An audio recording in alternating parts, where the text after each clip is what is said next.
So I didn't like F1 the movie, and I'm really sad about that. I saw it opening night here in Australia. I was genuinely looking forward to it too. I had people around me being like, I don't think that will be good. I was like, you know what? One of the trailers really worked for me. I've also heard it's by the guy that did Top Gun Maverick, and there's this emphasis on real racing and practical effects and real stunt work.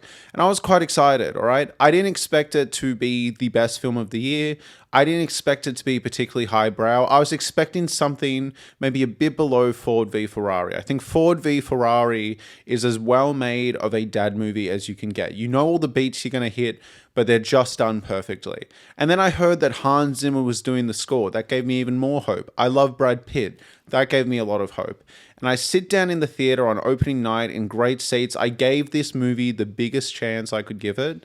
And pretty much instantly, I was disappointed. And I'm really sad about that. I'm genuinely really sad about that. And I do need to emphasize, guys, I was fully expecting a somewhat clunky blockbuster, but I was expecting when you got in the cockpit, those racing scenes would at least salvage the movie.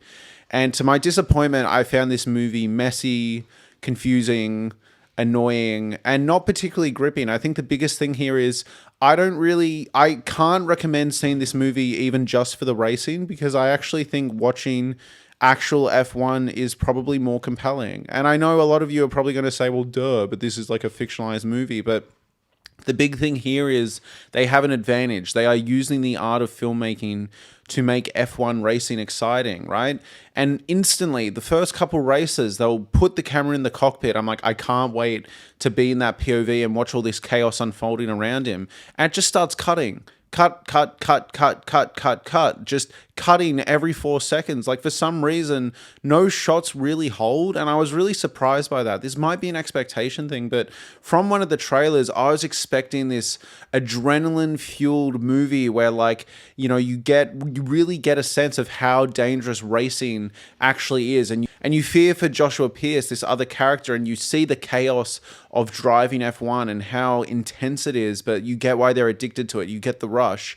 And unfortunately, I didn't think the racing scenes were that compelling. Minor plot details here, but a substantial chunk of the movie. Like, genuinely, most of the movie is Brad Pitt either intentionally or sometimes accidentally, but mostly intentionally kind of fucking up other races and lagging behind to like drag out the rest of the races and causing chaos and causing crashes and essentially being a hooligan. And I found this really not compelling to watch or to engage with as a character. Ultimately, I found this arc kind of frustrating. I didn't find it funny. I thought it was completely unrealistic, past the point where I could suspend my disbelief. I'm always happy to suspend my disbelief, but this was pushing it, all right? Every single race, he's like cheating or pulling off some ridiculous maneuver. I didn't find the hero's journey here particularly compelling when Brad Pitt comes off as a bit of an asshole. And I was kind of confused on what the movie wanted me to feel. Initially from the trailers, it looked like the whole point was going to be Brad Pitt is being age shamed even though he's a great racer, and if you just give him a chance, he's going to crush it. And Joshua Pierce, the young hotshot, needs to learn to respect his elders. But it's not really that. But it's also not the opposite. It's not where Brad Pitt is too cocky and needs to learn to respect Joshua Pierce. Like, they're both kind of assholes at different points. And there was a fight towards the middle of the movie where Brad Pitt pushes Joshua Pierce. And I think we were meant to be seen there being like, yeah, serves Joshua Pierce right. He was an idiot. But I was kind of just sitting there being like, yo, why is everyone an asshole? Who am I meant to care about here? And I can't emphasize enough the frustration. We have about 10 or 12 races here. And I genuinely think one of them is actually like an exciting kind of extended race where you're getting a feel for his position and who's around him. Like, you actually don't get many race scenes. A lot of the scenes are essentially death race where Brad Pitt is either intentionally crashing himself or other people. And I just didn't find this particularly engaging. But it's also not the point of the movie. It's not like the movie on paper. It's not like the premise here is like The Fighter, all right? There was this movie called The Fighter starring Christian Bale and Mark Wahlberg, where a substantial chunk of that movie is Mark Wahlberg kind of intentionally being submitted to fights that he cannot win to help other fights rise the ranks, and the psychological toll that takes on him and his family. And that's interesting, but I don't think that's what this movie is trying to be. It's not trying to be a study of someone who, you know, puts other races before himself and will ruin his own career to help to help his co-worker, his co-racer Joshua Pierce. It's a movie about a guy that wants to win who consistently kind of sucks at driving, and it was just not particularly engaging. And the biggest thing here that I can't stress enough, I didn't like any of the characters, and I didn't find the racing scenes exciting because they were never long enough or consistent enough. At a certain point, the characters are crashing and exploding so much. So I was like, there's no way they would even be allowed to race anymore. Like every single time you start getting into a race, they'll crash every time. And most of the time it's intentional. I was just like, what are we doing here? And I know it's a dad movie, all right? I know it's not reaching for the stars in terms of writing, but I found the writing here laughably obtuse and kind of annoying. Throughout the movie, Brad Pitt kind of has a crush on this woman named Kate, who is like the lead engineer, I think, of the cars. You know, at the start of the movie, they're like, why do you like her? And Brad Pitt's like, you know, she's the only female head engineer. That's gotta take some balls. And then he goes up and talks to Kate, and he's like, you know, you're the only lead female engineer. That's gotta take some and doesn't say it, and you're like, okay. And throughout the movie, I'm kind of waiting for their chemistry to build, and it just kind of doesn't. It's one of those movies where you can see the cogs. It's like Brad Pitt needs a love interest. It has maybe one of the worst erotic/sex scenes I think I've ever seen. So in the trailer, you get this shot where they slam against the wall and kiss. And the extended scene of this is basically that played twice intercut with other shit. Like they literally just play that shot twice and that's it. And that brings me to another point. This movie feels very Apple. And I don't know if many of you are going to get what I'm saying here, but there's an aesthetic to these Apple original films where everything is clean and precise and not in like a David Fincher way, just kind of like almost sanitized. It feels like they are making content that if you play at random on shuffle at any point in an Apple store, it's not going to offend too many people. And this movie really feels like that, you know? F1, the movie, it uses its one F word and it's made for a punchline. There's no tension. They don't delve enough into the characters that you can sit there and be like, oh, he's actually an asshole, or he's mean, or what's he doing here? So as a result, it just feels like miscommunication. Again, I assume Brad Pitt is meant to be a likable, charming hero, but not only is Brad Pitt's performance bad here, which we will get to, but the writing oftentimes just makes him out to be an asshole. I did not like him at any point during this movie.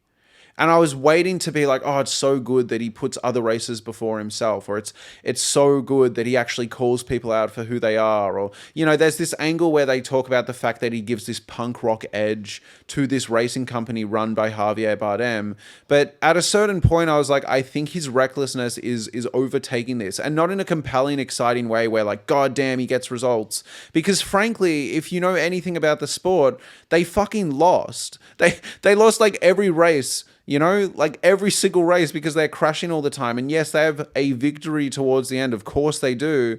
But it's like, I feel like they would still be at the very bottom of the Grand Prix. There are musical drops in this movie that are just some of the worst musical drops I've heard all year. Like licensed music, you know, like original songs with singers on it. Just not very good. My big issue here is every time I was invested in a race, every time I was watching someone rise up the ranks, or like, oh, there's a problem with the car that might unfold later, it just didn't fulfill once, you know? And I'm an easy guy to please. I genuinely am. Like if this movie just had really intense racing scenes that were well made and the in-between sections were good enough, I would have said, yeah, go see it. But as it stands, I don't know who this movie's for. If you're a massive F1 fan, you're probably going to be annoyed by the inaccuracies and how much they stretch your suspension of disbelief.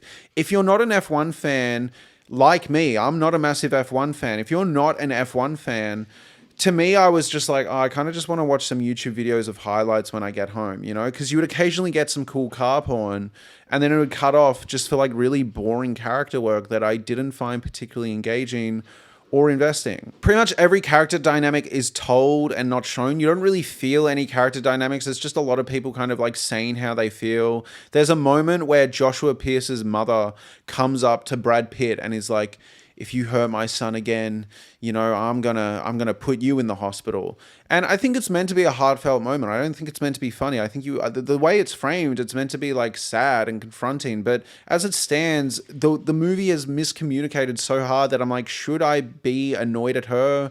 Should I be annoyed at Brad Pitt? Should I be annoyed at Joshua Pierce? The movie later then spells this out, but I'm not even sure if I agree with what the movie was trying to get at, truthfully. And frankly, I actually think the movie's a bit lame. I've seen reviewers talking about this is for the boys. This is like a testosterone-fueled alpha male movie. And I'm like, bro, I don't think those guys are going to like this at all. There's a section where they're like, do we go with plan A or plan B? And Brad Pitt looks at the camera, he's like, what about plan C? Combat. And then they like soup up the car like it's Death Race. I'm like, what alpha male is finding this cool?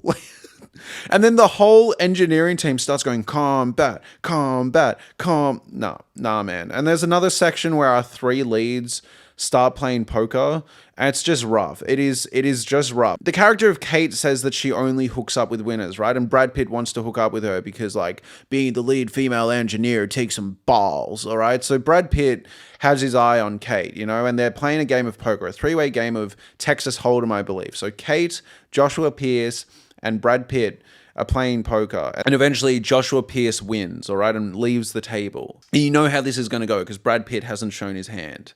And then Kate looks at him and she's like, I only hook up with winners. And Brad Pitt's like, that's a shame because I got to give a kid a chance, but how do you like them apples? He doesn't actually say that, but something along those lines.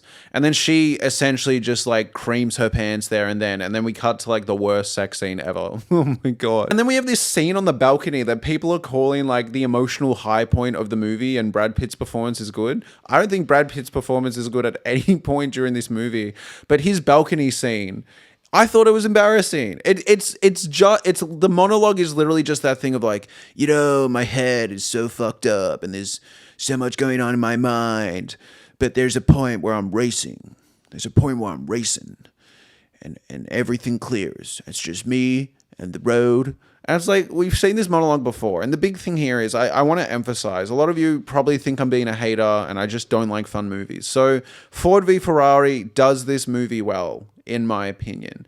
There is a serious focus on the improvements of the car. You'll watch a race, you'll get a sense of what isn't working. You then get to watch a montage of them testing the cars and trying to get better. And it's fun, it's gripping, it's exciting. There's a level of like, oh, he's actually improving that is satisfying to watch. This movie, its training montage is borderline embarrassing. There's a point where Brad Pitt is like looking at a book that says steering wheel and goes like, yeah, that is the steering wheel. Like, could we not do a better training montage? The training extends to him going for like fun little jogs and then throwing balls at a wall. Like, it was pretty rough, guys. It was a pretty rough movie. And I think the big reason I'm disappointed here is this is like a this is a massive budget movie that I saw at IMAX and I was keen to see it and I just wanted good spectacle and it didn't give me that. So as a result, everything around it is far, far worse, And I think we deserve better. If this is going to be the definitive F1, the movie, I just think they could have made it better. I really like Brad Pitt. I like Kerry Condon. I like the guy that plays Joshua Pierce. I love Javier Bardem. But they're all given just a monumentally bad script, and I don't think the action saves it. So, no, I didn't like F1. Sorry, everyone. I am actually sad about that. Now, if you enjoyed this video at all, I'm sure a lot of you did not. If you enjoyed this video at all, I do offer memberships to both Patreon and YouTube memberships. Links will be in below. You get access to a podcast where every 2 weeks I talk about every single show and movie I watched, as well as other media I engage in. So if you're interested, please check that out and have a lovely day.